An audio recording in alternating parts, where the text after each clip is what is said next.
пользу Украины. По данным Министерства внутренних дел, она будет включать мобильное приложение и СМС-оповещение. Приложение предназначено для чрезвычайных ситуаций. Его планируют выпустить в следующем году. Подробности на нашем сайте.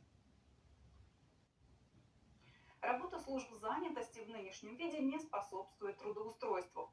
Такой вывод делают в услугах региона Тампере. Безработные соискатели не получают необходимой помощи, потому что время сотрудников уходит на бюрократию.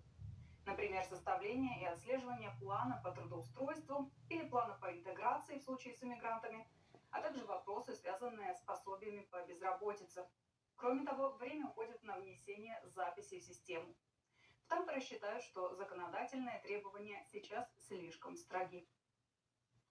Näemme niin, että keventämällä sitä lakisääteistä hyvin, sanotaanko, säädeltyä prosessia, joka on asiakkaille hyvin samanlainen riippumatta työnhakija-asiakkaiden tilanteista, niin toivoisimme saavamme sen säätelyn keventämisen kautta lisää aikaa työn välitykseen, joka on perustehtävämme, ja alueen työnantajien palvelemiseen.